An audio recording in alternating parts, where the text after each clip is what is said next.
Something dark and scary.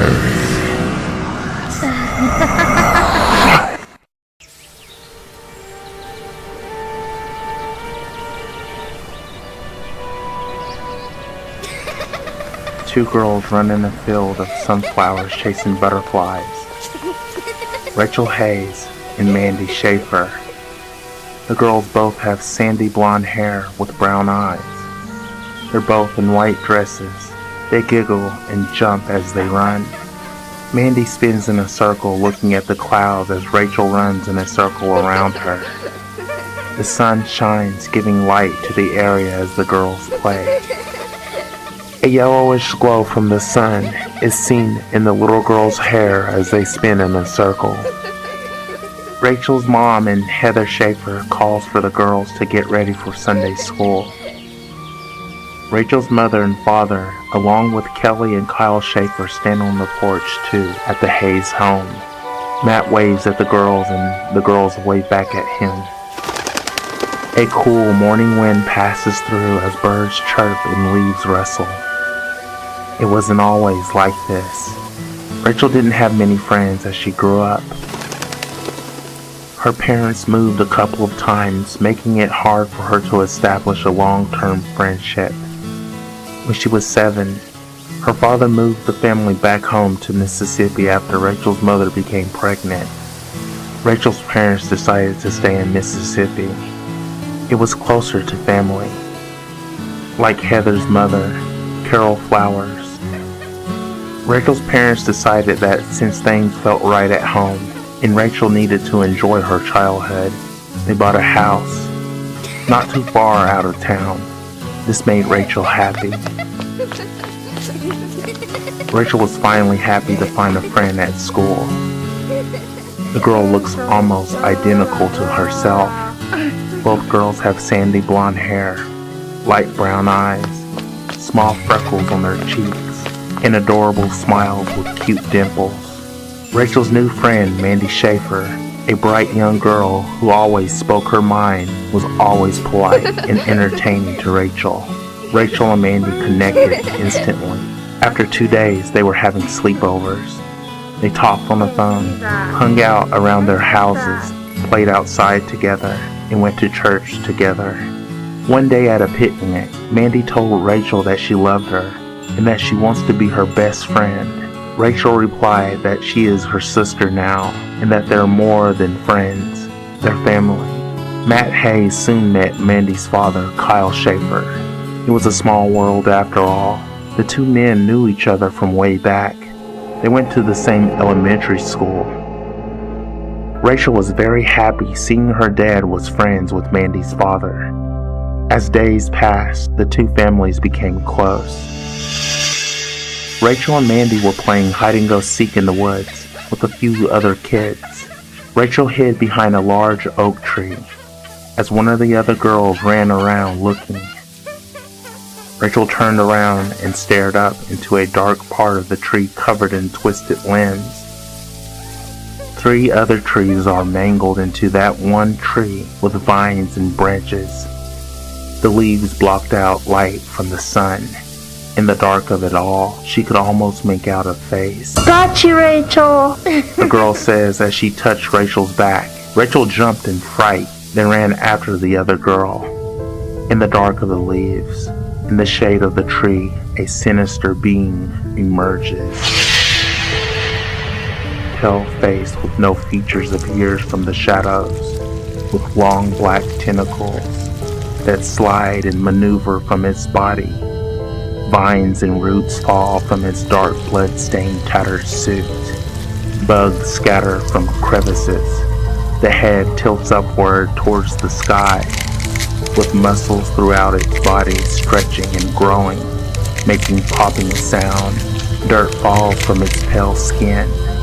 The slender being pulls itself out of the large hole in the tree by wrapping its tentacles from its back around surrounding trees and branches. A bit of sunlight shines down on its body as it peers up at the clouds in the sky. The light touches his featureless face. Rachel Hayes. A voice echoed from his telepathic mind. Birds burst from the trees, flying out into the blue sky.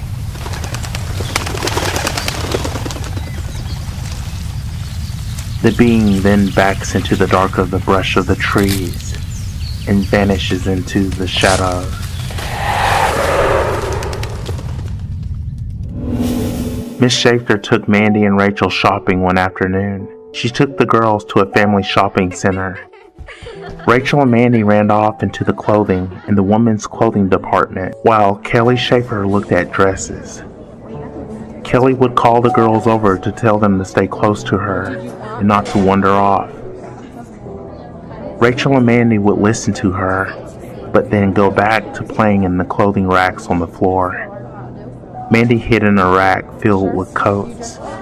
She snuck into the middle as Rachel walked past her, missing her by a few seconds.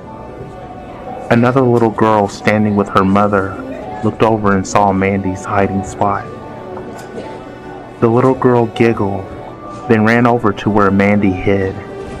She then noticed some clothes moving in a rack behind her. The little girl turned around, looking a little frustrated to how Mandy switched racks so fast. The little girl waved at Rachel, signing to her that she knows where Mandy is hiding. Rachel saw the girl, then walked over her way. The little girl decided to look into the clothing rack as Rachel was approaching. She stuck her hand in the clothes, moving them aside, then peeked in. Then she stopped. Her facial expression changed. Her eyes widened, and her mouth opened wide. A terrible feeling came to her. A pale, faceless man emerged from the dark of the clothing. It moved at her quickly. The little girl screamed and backed away, crying. Pale, skinny, long, bony fingers reached out at the girl. The little girl dashed away, screaming, running to her mother. When she reached her mother, she held on to her legs, screaming in fear. Customers in the store looked over to see what was happening. Two clerks ran over to the little girl and her mother. Mandy came out of hiding as Rachel stared at the crying girl. "What's the matter? What happened, Susie?" asked Susie's frightened mother. "A monster's in the clothes! A monster's in the clothes, Mommy!" Susie replied in tears.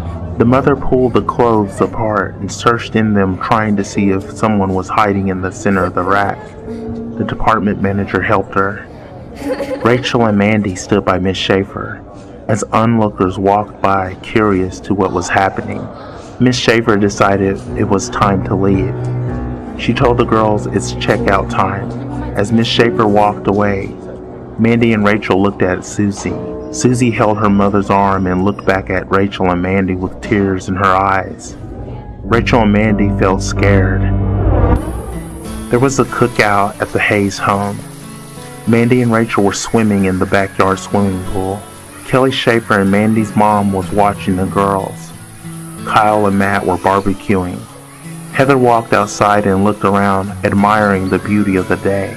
The sun shined through the tall trees in the backyard. The sound of wind sweeping through them was soft and musical to Heather. She took out her camera, then snapped some pictures of Kyle and Matt as they barbecued, then of the girls at the pool. She then went over to sit with Kelly. "The girls are pretty good with one another, you know." Rachel's mother says, looking proud. Of course they do. The rest of the guests showed up later. 3 other families. The Johnsons, a family of 4. 2 teenage boys and a husband and wife. Helen, the mother. Dylan, the father. And Matt and Gary, the sons. The other family was an African American family of 5. The husband, Tony, and the wife, Cheryl Donovan, and their daughter, Charity, and 2 twin boys, Trevor and Damien. All the kids were between the ages of 9 and 10. Heather turned on the stereo and started a game of water volleyball. Mom, look at me.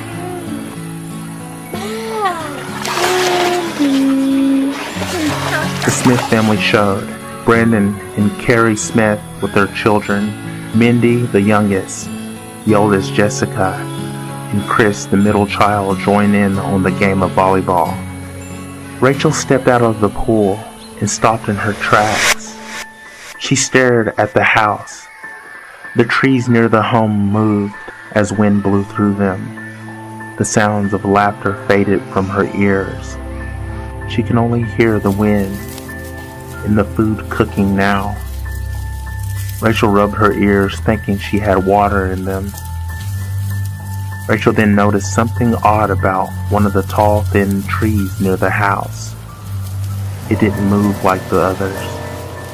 When wind passed through the trees, the branches shook and the leaves bounced. But that dark tree, hidden and almost camouflaged, was shaped like a person. A very tall, thin person. The figure didn't move. It was as still as a light pole. Rachel couldn't take her eyes off of it. Rachel squinted her eyes, and then she saw it. A pale face in the shade of the leaves facing her. Her eyes widened, and as she stood in fear, the wind passed through, blowing her wet hair over her eyes. Her heart raced as she started stepping backwards. She moved the hair away from her eyes, and the thing that caught her attention was now gone. Rachel looked over at the pool at the kids playing, then back over towards where she believed she saw someone. She smiled nervously, thinking she must have been just imagining things. Rachel then leaped back into the pool. Jessica Smith, one of the older teenagers, stood on the shallow end of the swimming pool. She was rubbing water from her face and squinting her eyes at the same area where Rachel was staring at. She looked at her brother and then started asking did he see what she saw, speaking of the thing she caught a glimpse of. Her brother Chris said no, then splashed water on her.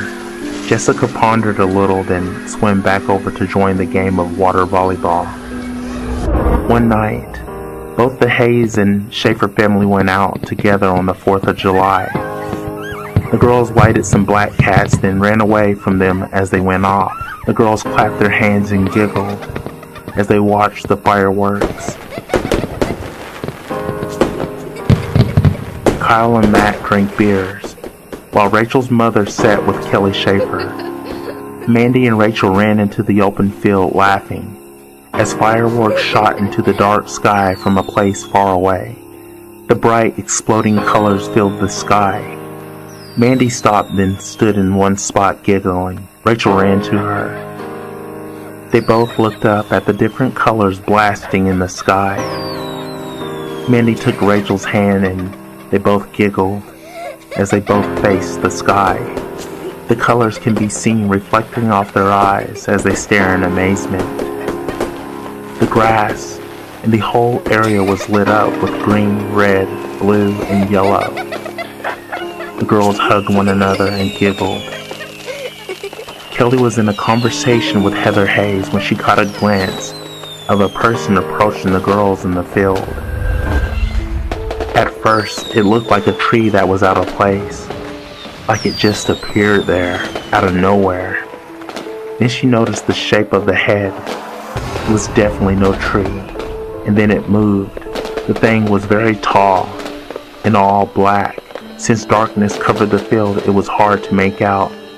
But with every exploding firecracker, it became easier to notice that it was not human, and it was approaching the girls. Kelly could make out a pale head above the neck area. She didn't give it a second thought. She followed her instincts and ran dashing forward, sprinting to the girls as fast as she could. Heather Hayes tried to call out to Kelly, but Kelly was already running into the field. Matt and Kyle's attention was brought over to a panicked Kelly. Kelly yelled at the girls to run. The tall figure stopped in its tracks, then faced Kelly. She almost lost her balance, but caught herself as she realized the thing had no face. The size of it was terrifying. It didn't look like anything she had seen or heard of in her whole entire life. The girls looked over at Kelly, then faced over at the 10-foot creature that was approaching them. They started to scream but couldn't. Long, skinny, what looked like tendrils sprouted out from its back. The things moved, swiping around like wild octopus arms. Kelly could see big ones and small ones. Some of them were very long and smacked on the ground.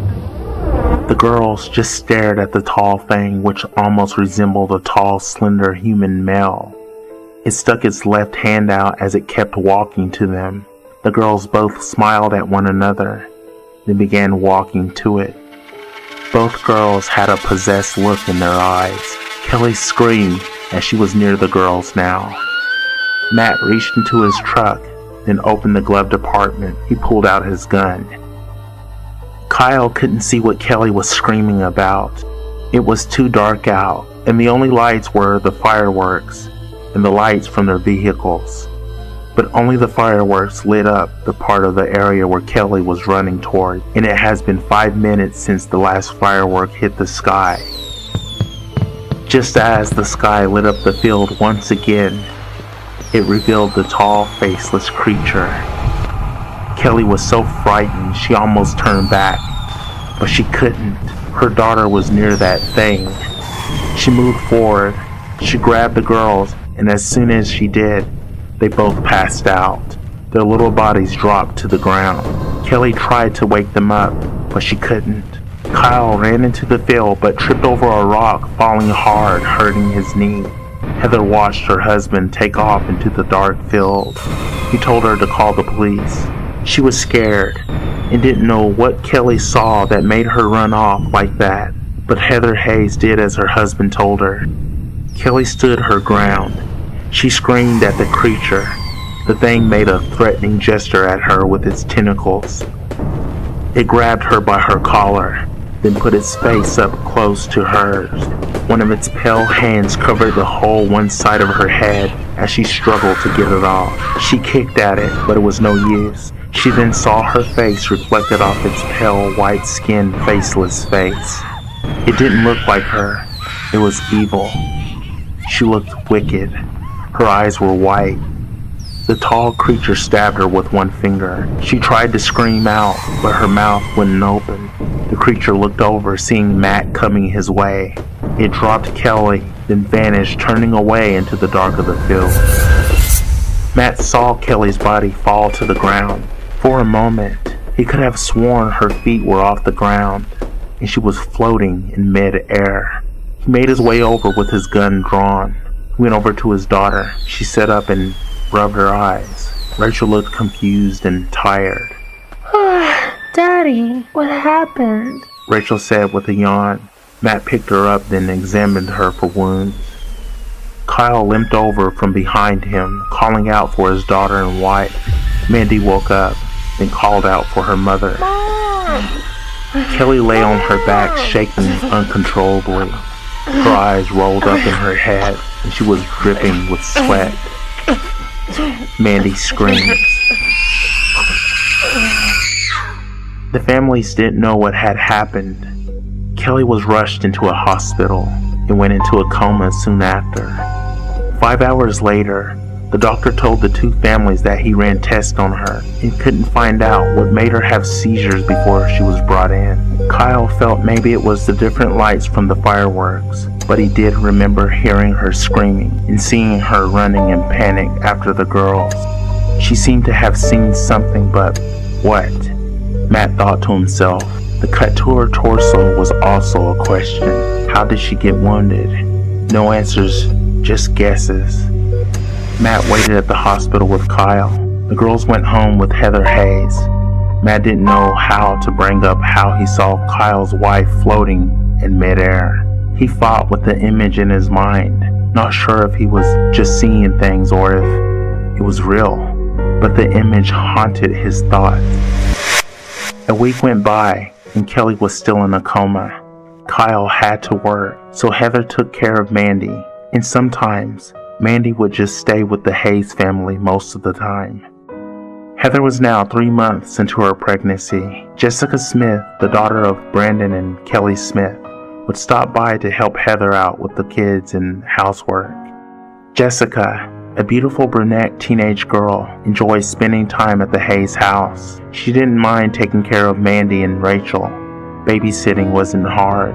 The girls always respected Jessica and listened to her. Jessica kept feeling like she was being watched. On some days she came over. She kept looking over her shoulder and would hear movement from behind her or beside her. She would look and find nothing there. One night she stayed over and put the girls to bed. Matt and Heather were out having dinner and a movie. Jessica got off the phone with her boyfriend. She then fell asleep. Out of nowhere, she felt a presence near her. She sat up quickly from the couch she slept on. She began to panic as she couldn't hear anything. She was deaf.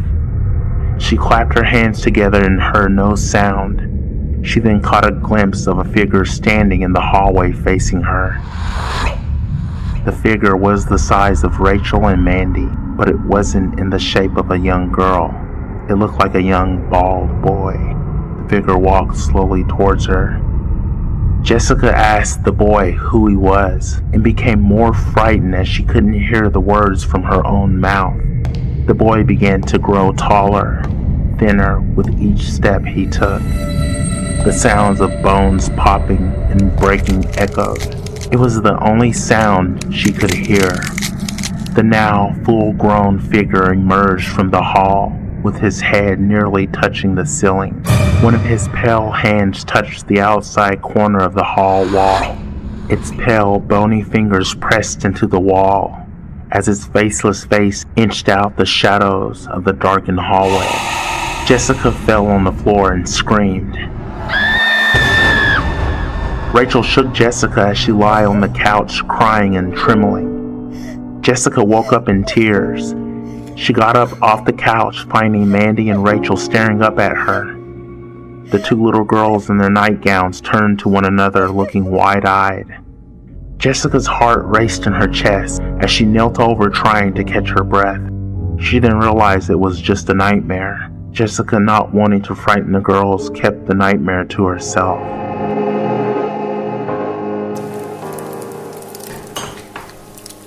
The next day, Heather got done showing Jessica how to cook an omelet.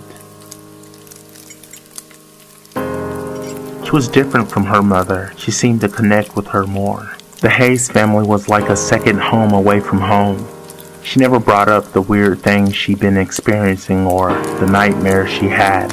Heather then left her to go do laundry, leaving Jessica to cook. When she was making her way to the bedroom, she all of a sudden felt a sharp pain hit her in the stomach. "What the?" she said as she leaned on the wall in the hallway. She dropped some of the folded laundry she had in her hands. "Rachel Hayes is mine." A whisper of an ominous voice hit Heather's ears. Then she felt a cold hand press up against her right shoulder. Then it was gone. She started to get sick as she backed into a corner in the hallway. She paused, then started to catch her breath. Her husband walked out of the bedroom seeing his wife. He went to her quickly, seeing that she was panicking. "Hey, take it easy, babe. You should be relaxing. We got Jessica here for all this," Matt says to his wife, helping her by picking up the clothes she dropped. He helped her to the bedroom, then placed the laundry on a chair. Matt kissed his wife and helped her over to the bed. Heather takes a seat. Something is wrong, Matt. I feel it. Matt places his hand on Heather's belly. He smiles as he rubs it. He kisses his wife and hugs her. Matt, I think something bad is here. Heather says, catching her breath. Matt kissed his wife again, then looked her in the eyes. "There's nothing here that can harm us. I promise. If you want, we can see the doctor." It's nothing. It's fine.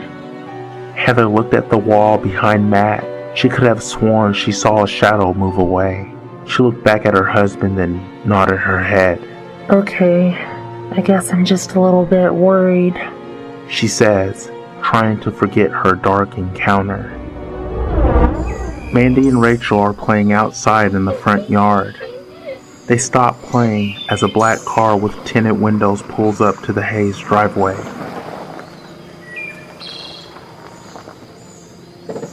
A man exits the vehicle. He is a black man, dark complected. He is in a black suit with a red tie. He has a low trimmed haircut and looks to be in his late 30s. He has a wise look to his face as he looks over at Mandy and Rachel. He waves at them, then walks over to them slowly. Another man exits the vehicle from the passenger side. He follows the other man up to the house. Where are y'all folks? The man says, trying to give them a fake smile showing that he is no threat. Mandy whispers into Rachel's right ear. Mandy told Rachel that her father told her not to talk to strangers. The girls just stared at the men. Listen, kiddos. I need to speak with your folks. Could you get them? Rachel playfully pushed Mandy, then ran to the house. Mandy followed behind laughing. Both girls ran inside giggling. The man sighed, looking impatient, then made his way up the steps to the house. Before he could step on the porch, the front door opened, and Matt Hayes came out. He is a masculine man, fit, about 5'10". He has on a gray sweater and blue jeans. His hair a bit messy. His beard is thick and bushy with a few gray hairs in it. Matt is tan from being in the sun a lot. He has a few tattoos on his arms from the military days. He nods his head at the two men in the suits and ties. "Hi, how may I help you?" Matt says with a kind smile. I'm James Tellaway. I'm a pastor at the Diamond Hill Church down the road. The man with the red tie says with a kind smile. This here is my brother Patrick Tellaway. The other man standing beside James says hi. I don't know how to say it, but I've been looking for my boy for the last 3 days. And if you've seen him or heard anything, could you please contact me? He's 10 years old and has asthma. He wore a red button shirt and khaki pants that day he went missing. His name is Tyson Tellaway. Just if you hear anything or see anything. The man reached into his pocket, then pulled out a fancy card with his church symbol on it. It has the address and phone number. Matt shook his head and took the card. Police told me they would call me if they found anything. You know how that goes with a black kid missing. Matt didn't know how to respond to that. If I see something or hear something, I'll let you know, sir. Matt says with a concerned look. The pastor thanked him and shook his hand. He then moved up close to Matt. Then he spoke in a whispery voice, low enough so that only Matt could hear. My son told me 2 days ago there was a man standing in our front yard. I went to see and no one was there. My son kept telling me this as the day went on. I thought it was a joke or some sort of child's game because every time I went to go look, I didn't see anyone there. Before night came, he told me that he would miss me. I wish I knew what that meant at the time. I didn't take it to be anything because I was busy with writing and reading, my going-ons. I woke up that night from the sound of my boy's bedroom window being shattered. Someone took him from me. But sir, I'm sorry for the inconvenience. No worries. But please, if your children tell you something like that, keep them in your sight. The sheriff told me it must have been some kind of animal. They found claw marks on one side of the room on the wall. What kind of animal leaves claw marks 6 feet from the ground? The pastor says with tears in his eyes. What kind of animal is this? I hunt and track deer and had hunted other types of animals. I can help find what animal did this, if it's indeed an animal. Matt said as he stepped all the way out onto the porch. The pastor told him it would be a blessing. Then he walked to his car. Matt followed him. It just doesn't make sense. What does an animal have to do with what my boy told me? The pastor said as he opened his car door. In a way, I think it was Satan. The pastor said with a side glance at Matt. Matt was silent. He could only imagine what the poor guy was going through. Rachel and Mandy walked back outside. They both sat on the steps to the house. The pastor nodded his head at Matt, then waved goodbye to the girls. Rachel waved bye, but Mandy forcibly pushed Rachel's hand down. The other man said thanks to Matt, then entered the car. Thanks for listening. You have a good day. Matt stood there thinking to what kind of animal could do something like that. The first thought that popped up was a bear. He then thought, was it something like a cougar? Whatever it was, it made him feel like finding out. Matt went to the girls, then told them to go inside. The black car drove out of the driveway, then down the street. The reflection of the creature is seen on the back window of the car. Long, black tentacles with a pale, faceless face that just about blended into the trees in the woods near the house of the Hayes family. The pastor stops his car. He looks in his mirrors thinking he caught something in his view. He then realizes he didn't see anything out of the ordinary. He then drives on. At the hospital, Kelly Shaffer awoken out of her coma. She lay there as nurses came in and took care of her. She was fine for about 3 minutes. She then screamed and jumped out of the bed, falling to the floor with the tubes still in her arms. A few of them pulled out as she tumbled down after trying to stand up. She grabbed her husband and told him a monster tried to take Mandy and Rachel. Kyle couldn't comprehend what she was trying to tell him. She kept telling him over and over again that their daughter is not safe. Kyle didn't know what to think. He didn't believe her story. All he cared about was trying to get her under control. She slapped at him and tried to escape the room. Kyle brought her back to her bed. The nurses helped, and they cleaned her bleeding arms from where she pulled out the tubes. She told her husband not to let the monster take her daughter. Kyle cried and kissed his wife and promised her, even though he didn't believe what she was saying. Soon, the doctor came in and gave her a sedative to calm her down. She began to fall asleep, and as she did, she kept saying it was a monster. It was a monster. That night, Rachel Hayes woke up from a knocking sound coming from downstairs.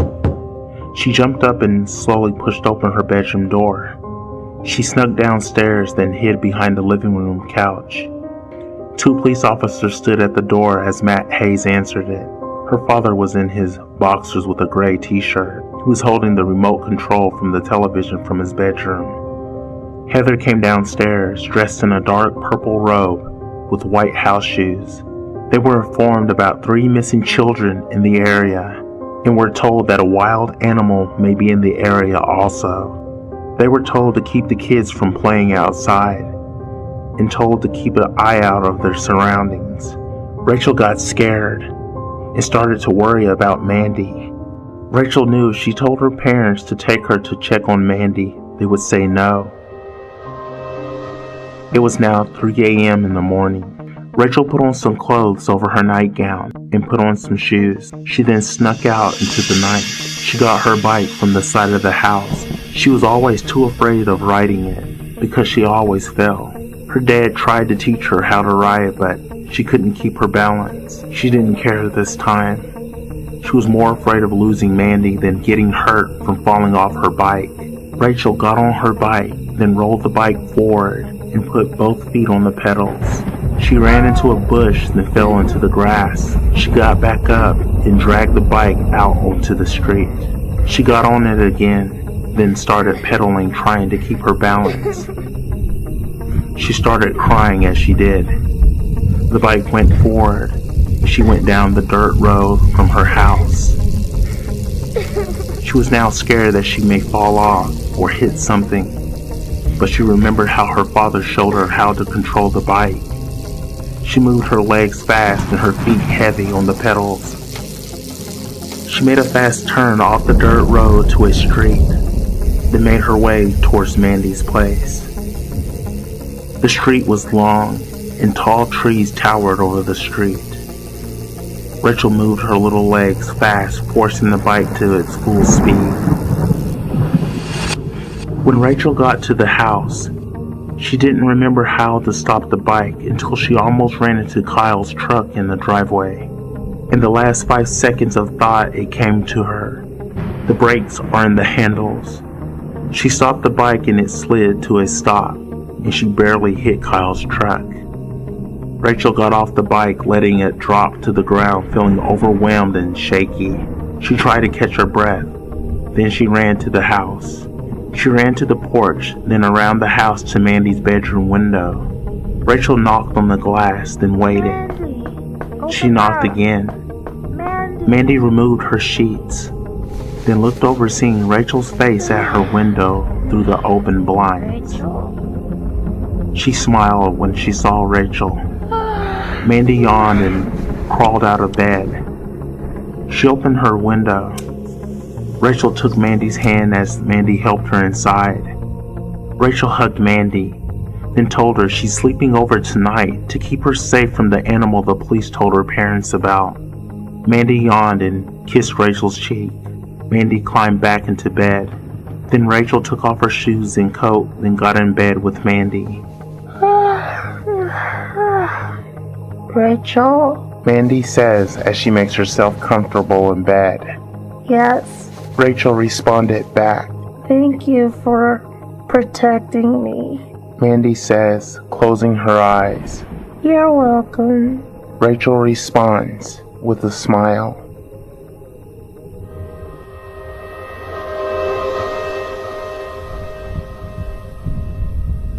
Pastor Telway sits on his porch praying to God to bring back his son. He wears the same suit from the morning when he spoke with Matt Hayes. His wife stepped outside and kissed him and begged him to come inside. The pastor kissed his wife's hand and told her he will be in a few. His wife went back inside the house. Please, dear Lord, bring me back my son. He's my only boy. Please. Please. Then right before his eyes, a dark figure stood right in front of him. The pastor couldn't move. He sat there in fear. A voice from out of nowhere whispered inside his head, speaking to him like a dozen voices at once. There, true believer. I am the angel of darkness, the voice in your head. I am the one that makes angels cry and humans sob internally.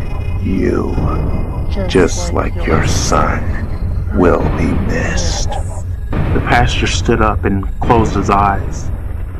He prayed the Lord's Prayer. As he trembled in fear, the pastor's fist tightened. The frightened man now believes he's in the presence of Satan. The creature's long, bony hands grabbed the pastor's head. Then just as the pastor opened his eyes, his head was crushed. His whole entire head exploded as the creature's hands met with one another.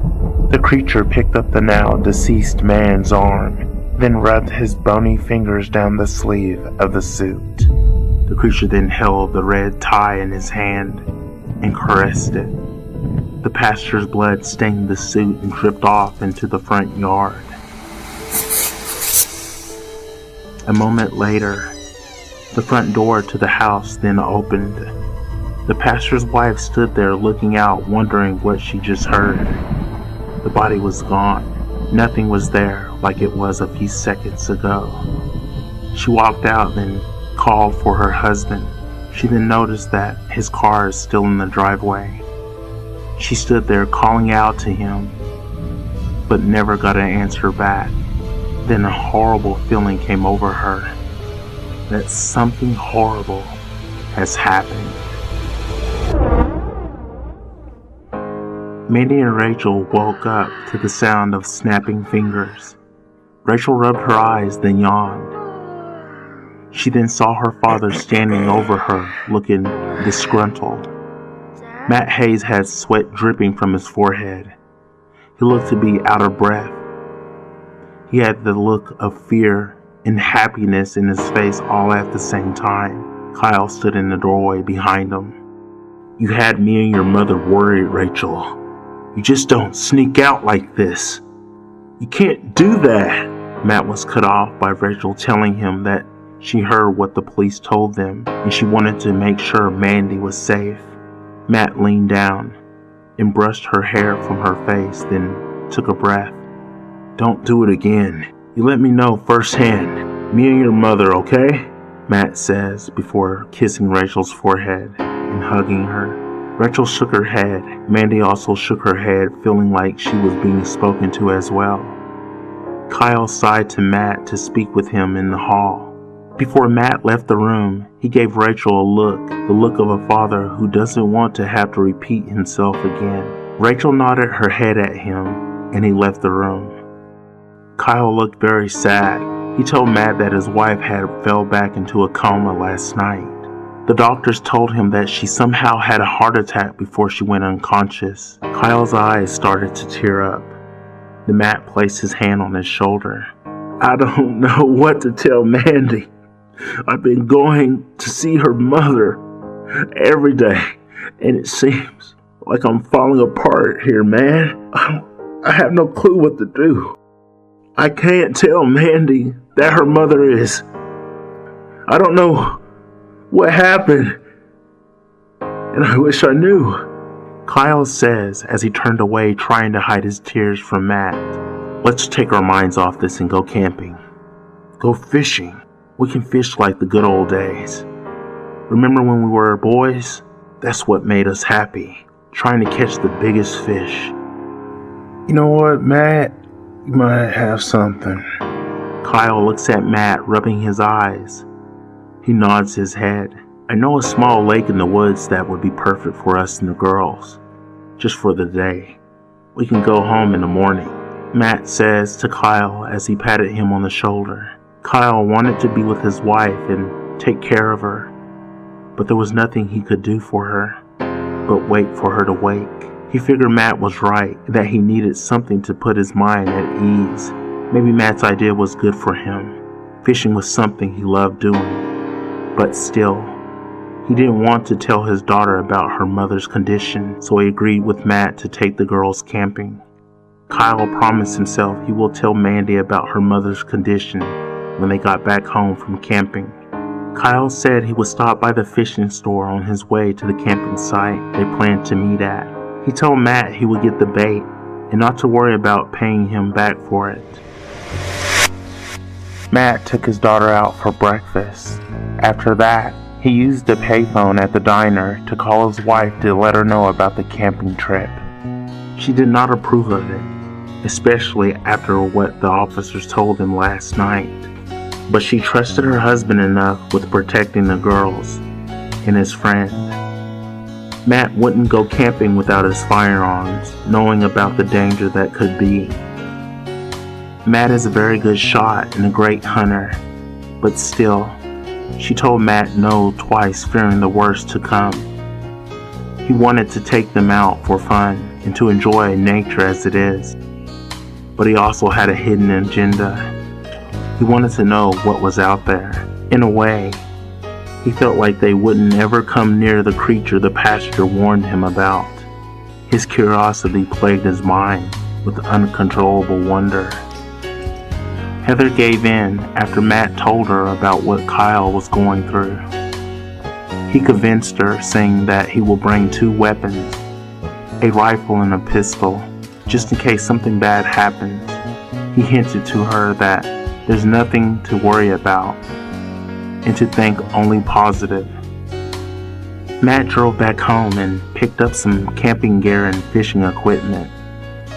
He grabbed one of his expensive cameras and 2 cases of beer. He unlocked his gun safe and brought his pistol along with the hunting rifle. Rachel picked up the fishing rods and carried them out to the car. Matt's wife hugged him and told him to be safe. He smiled and kissed her goodbye. She watched his car pull out the driveway. Rachel looked at her mother from the back window. She waved bye to her mother. Her mother smiled and waved back, blowing a kiss. Matt stopped at a gas station to fill up. Rachel sat in the passenger seat looking out the window at the cloudy sky. Matt got out of the car and stretched his arms. Rachel looked at her father and smiled at him. She then got out of the car and ran to the other side to her father. Dad, can I get some Cheetos? Please, please? Rachel asked with a big grin. Her hair crossed her pretty smile as the wind passed. She rocked side to side awaiting his response. Matt looked at her, then scratched his beard. Fine. Here, buy Mandy some chips too. Matt says, handing Rachel $5. Daddy. Rachel says softly, with puppy dog eyes and pouty lips. Can I buy a Pepsi too? I'm thirsty. Yes, Rachel, but get a can. Your mother doesn't want you having too much sweets. Here's another $5. Buy your old man some of that beef jerky I like. Okay, Dad. Rachel says about to run off, but returns. Oh yeah, can I keep the change? Matt smiles at his daughter and shakes his head yes, following her into the store. Matt turned on some country music and sang along to a few songs. As they were now on their way to the camping site, Rachel giggled and tried to copy her father as he sang. She danced a little and her father laughed at her. Kyle met with Matt at a dirt clearing in the woods surrounded by tall trees and lots of weeds. 3 dirt paths made by previous campers or fishermen are seen leading into the forest. Rachel and Mandy ran to one another as they left the vehicles they arrived in. Rachel held Mandy's hand and they both ran to Kyle's truck. Mandy wanted to show Rachel her dad's new stereo system, so they got into the truck. Mandy pushed in a CD and the music blasted from the speakers. The windows shook and the girls laughed. The country music filled the area with its sound.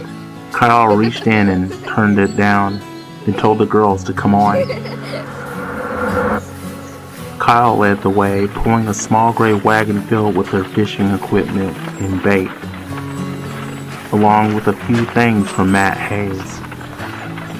The trail was a bit long, about a 30-minute walk to the lake. They passed an old and abandoned cabin that set out in the forest. Kyle told the girls he used to play in that cabin with his friends when he was a boy, but soon found out it was haunted, so they stopped going. The girls looked curious and worried as they walked past it. Matt Hayes carried his fishing pole and his hunting rifle. Rachel thought to ask why he brought his gun, but her attention was taken away by the sight of the lake in the woods. The water sparkled as the sun rays shined down. Mandy ran over to the water. She waved at her father to hurry. Kyle pulled the wagon over by an oak tree, then smiled at Mandy. Matt helped set out all what they needed and turned on his CD player. He then grabbed his fishing rod and some bait and walked over to the water. Matt stood in one spot, searching the surroundings with his eyes. He then told the girls to come watch him and Kyle fish. 30 minutes passed, and they haven't caught one fish. The girls started running around chasing butterflies and humming out songs. Kyle and Matt popped open a few more beers and started talking about the good old days. Rachel and Mandy kept chasing butterflies. Rachel finally caught a butterfly. She then let it go. It fluttered away with pretty colors in its wings. Rachel smiled wide as she watched it fly away. Roar! Mandy jumped out of some bushes, scaring Rachel. Rachel almost screamed, but then chased after Mandy. After a while, the girls got tired. They found a large log and sat on it, and swung their legs back and forth. Rachel looked down at the grass. She grinned a little, then tapped Mandy's arm. Tag, you're it. Rachel says with laughter. Rachel leaps off the log, then makes a run for it.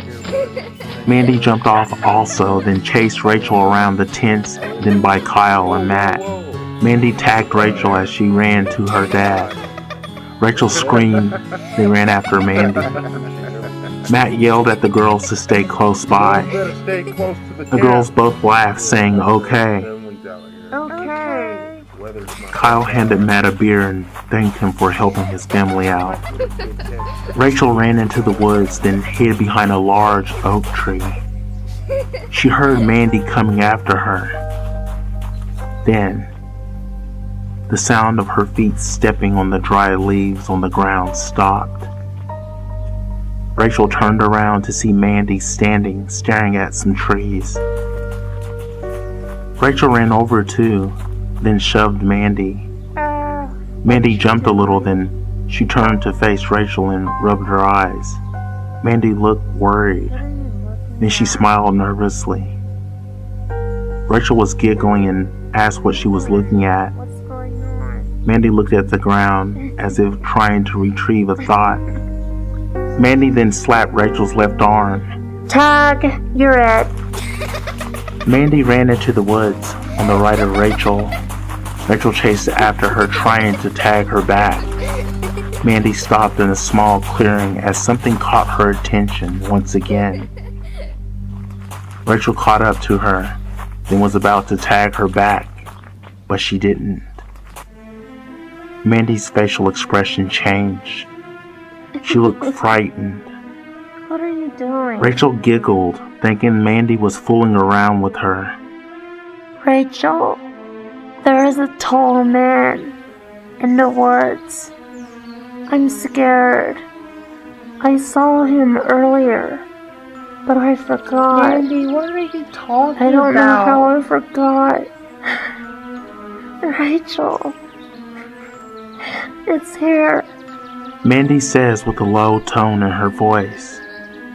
She looks to be trying to figure out how she lost those memories. Rachel's smile started to go away as she listened to her friend. It looked like a tree branch, a walking stick person. Rachel rolled her eyes, blowing off whatever Mandy was going on about. She then stood next to Mandy. Rachel tagged Mandy's arm, but Mandy didn't move. She just stood there, squinting her eyes at the trees in front of her. Rachel then took Mandy's hand. Mandy, what's wrong? Mandy stood there, not turning away. Mandy was positive that she saw something. Mandy had spotted something in the woods that caught her attention. She couldn't look away. Rachel squinted her eyes, trying to make out what Mandy was staring at. Then there it was. A dark figure. A tree person who blended in with the surroundings of the woods, camouflaged, almost resembling a tree. Its long legs moved, stepping out of the brush of the trees. Mandy's hands tightened in Rachel's grip. Rachel's heart sped up. The creature moved very slow and creepy-like. It even wore a suit and had a tie. The same suit the pastor wore on the day he visited the Hayes family. The pale long fingers folded into a fist, tightening up with knuckles popping. Veins bulged from its hands and neck. Rachel tried to scream, but when her mouth opened, nothing came out. She was frozen in fear and shock. Mandy started to cry. Rachel could feel Mandy fighting whatever was compelling them to stay there in that spot. The creature stepped out closer to them. The sun shined through the leaves of the trees that surrounded them, revealing its pale, faceless face. Rachel couldn't take her eyes off of it. Black spider-like arms grew out of its back and moved like a dozen snakes. Mandy and Rachel started to calm. Something was making them feel relaxed and safe. The creature probably stood at 6'12" now, and still, it seemed to grow even taller. It was now close enough to where it could reach them. The tall creature knelt down. He is very slender and looked to resemble a man. The slender being reached out and touched Rachel's cheek gently with his long, bony fingers. Rachel's eyes filled with tears as she stood in silence. Mandy started crying as it did. It faced Mandy, then faced back at Rachel as if studying them. Mandy closed her eyes tight and cried. Rachel started to feel like maybe it wasn't a threat and that it was just trying to understand them, know them. What is your name? Rachel says as nicely as she could. For some reason, it let her speak. Its head jerked to the side in a fast motion as it faced Rachel. Rachel flinched in fright as it did. It then rubbed its long fingers through her blonde hair.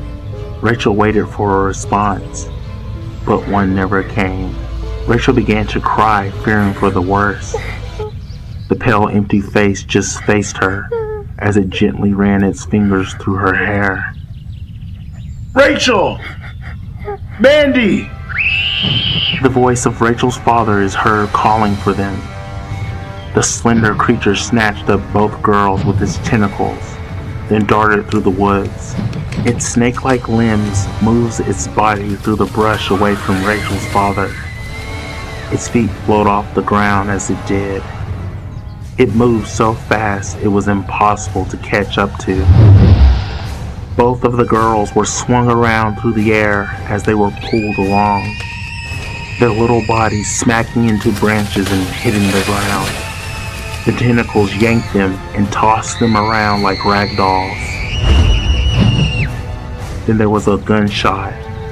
The Slender Man paused as it took the hit. The girls went sliding on the ground to a stop as the tentacles released them. The Slender Man held its side. Its head slowly rose, then it dashed from its spot, snatching up the girls once again. Just as the tentacles grabbed them both, Mandy and Rachel were making a run for it, pulling the girls along once more. The creature escaped. Kyle jumps over a log covered in bushes. He lands on both feet holding a pistol. He runs after the girls, but the thing moves so quick, it looked almost a blur as it practically raced away. Matt caught up to Kyle. Where are the girls?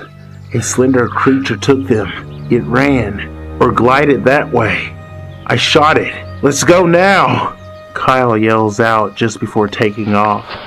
Matt understood he had no time for questions. He needed to get to the girls. The tall creature stopped and dropped both of the girls in a muddy pond.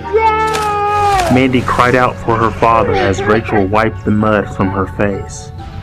Rachel looked over at the creature. It was holding its side like it was hurt. The blood looked black like oil. It dripped out of its wound. The creature faced Rachel with veins sticking out of its pale, bald head. It teleported right in front of her. Rachel was about to scream, then it scratched her in the stomach. She bled instantly. She couldn't feel the pain, but she knew it was bad. She just stared at the monster with tears in her brown eyes. Her sandy blonde hair changed pitch black as she stared up at the silent, thin creature. Its head tilted to the side as it faced her. Then something happened. Its face altered. A line appeared right where a mouth should have been. A mouth opened, revealing long, razor-sharp teeth. It then faced Mandy in a quick turn of its thin neck. It snatched Mandy up from the ground, then bit her brutally. A large chunk of her was ripped out from her neck. Her dying eyes looked at Rachel. Rachel fell backwards in the mud, crying. The creature then bit Mandy's right arm. Its teeth cut right through it like a hot knife through butter. Her arm fell off as she stayed paralyzed from whatever the creature had over the girls. Its mouth opened up wider. Another set of teeth is seen inside. The creature then bit down hard and fast once again. The blood squirted from every direction. The mud and wet grass was now covered in blood and pieces of bone and flesh. Only half of the little girl's body remained in the monster's grasp. Rachel tried to turn away, but something kept her there. She couldn't look away. She cried her eyes out. The slender creature put one finger up near its wide, elongated mouth, as in telling her to be quiet. It faced Rachel, with its pale face soaked in Mandy's blood. The blood dripped out of its clenched, sharp teeth. It horrified Rachel even more. The mouth then closed up, leaving an emptiness in its face. The slender being then moved away quickly, disappearing into the woods. Mandy! Kyle ran out of a tree line into a grassy clearing, yelling for Mandy. No! As he came upon Rachel, his face filled with sadness, his eyes gazed upon his daughter's corpse. He collapsed next to his daughter's remains. He picked up a piece of fabric from his daughter's shirt. Matt reached Kyle and found his daughter. He picked up Rachel and kissed her. Matt then saw scattered pieces of Mandy all over the ground. Matt's heart almost stopped as he looked at the tragic scene. He couldn't believe his eyes. He knew it would haunt him and stay with him forever. Matt then noticed that Rachel's blonde hair was no longer blonde. It was now black. Rachel trembled in Matt's arms as he held her to himself. Her eyes told him that she had witnessed a terrible thing. Matt looked around in fear that what had killed Mandy was still around. Matt remembered the old cabin nearby and felt they should go there. He was too far off from his weapons he had left at the campsite. Matt grabbed Kyle by the arm and shook him from his shocked state of mind. He told him he needed to come with him. It was getting dark, and the woods seemed to become alive and filled with darkness. A fog began to flood the forest. The sounds of wildlife stopped, and a deep, hollow, eerie quietness came. It made everyone feel tense, like anything could happen. "We need to go now!" Matt shouts at Kyle. "No! Get away from me! It killed my little girl! Leave me alone!" Kyle shouted as he sobbed. Matt tried to keep from looking at the carnage of Mandy's body as he stared at Kyle. "Kyle, we have to go now. It's getting dark. We have to run. Let's get to the cabin. I promise. We'll get whatever did this." Kyle got up crying and nodded his head at Matt. Matt with his daughter and Kyle tried to find their way to the cabin, seeing that it was becoming dark soon, and the fog was starting to overtake the whole area.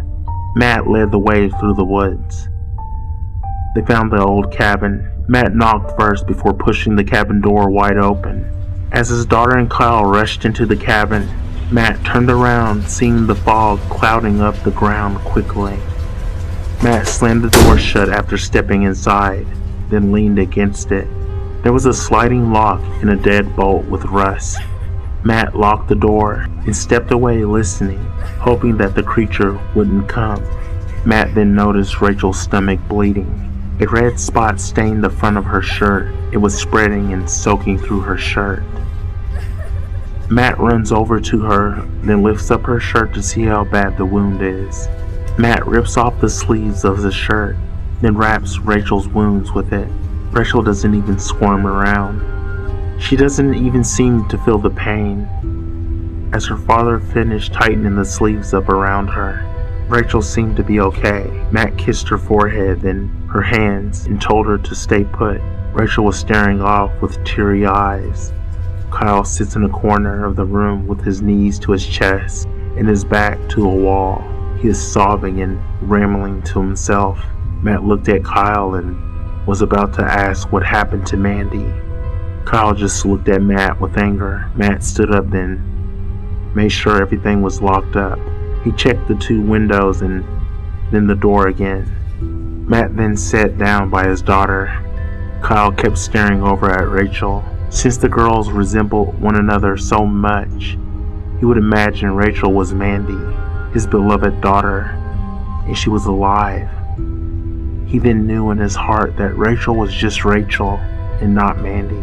Kyle's hands tightened, making a fist, his knuckles turning white from it. The anger began to show in his face, and now the anger was growing, and it made him feel stronger and vengeful. Rachel hugged her dad as she cried. Then there was a knock on the door.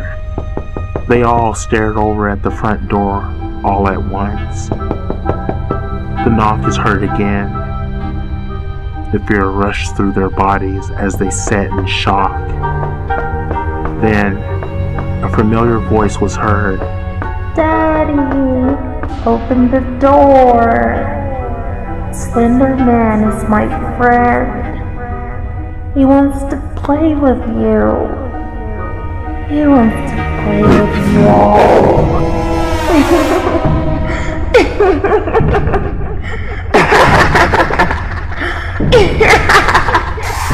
It sounded like Mandy, but it wasn't. It couldn't be. Then the knocking started again.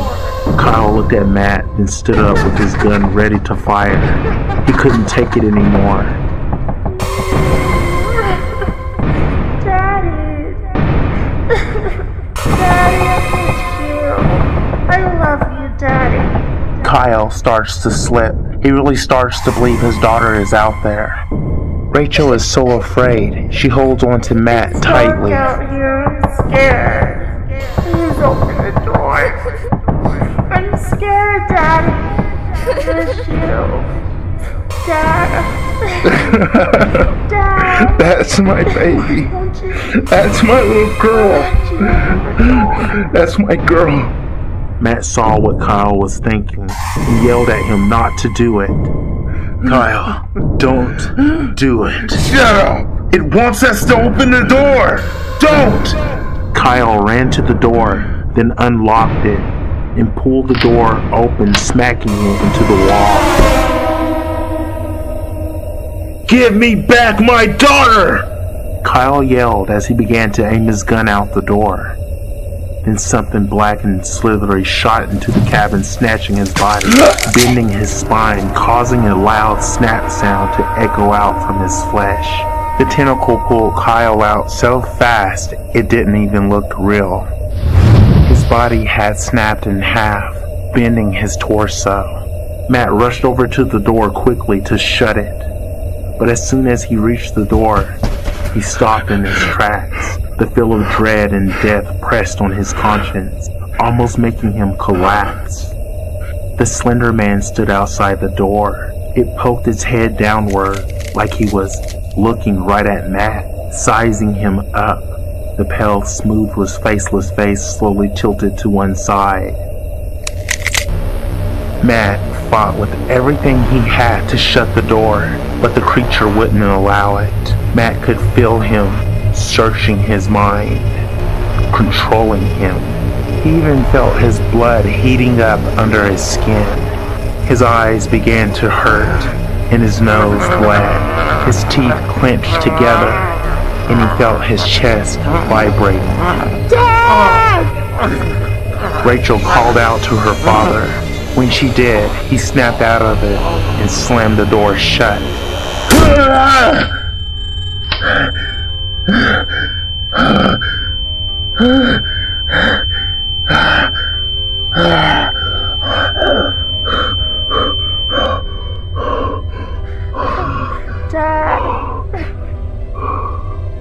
He ran to his daughter and held her closely. Come here. They waited, holding one another. They could only hope it would leave at sunrise. Hours passed. Matt and Rachel couldn't sleep. Even if they tried, they couldn't have. The knocking on the door would come and go. The fear ate through Matt, killing whatever thought he had to protect himself and his daughter. When he prayed, he would hear voices in his head calling for him to step outside. And when he tried to think of a way to fight it, the voices would get louder. The pain would shoot through his head, causing him to have blurred vision and migraines. The only thought he could have was to stay with his daughter. It was the only safe thought. Stay by her side, hold her, protect her, fight for her. As Rachel was held in her father's arms, she thought of the good times she had with her family, everything that made her happy. Then Mandy's smiley face came in view. Rachel remembered their friendship and the love they had for one another, the closest person to a sister she had ever had. Rachel, come out and play with me. I miss you. The voice outside the cabin says. Rachel closed her eyes and cried more. Matt kissed her head as he held Rachel in his arms. Go away! Leave us alone! Matt shouts. It's okay, Rachel. I'm here.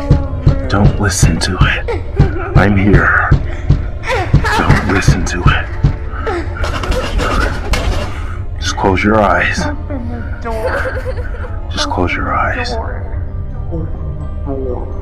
Open the door.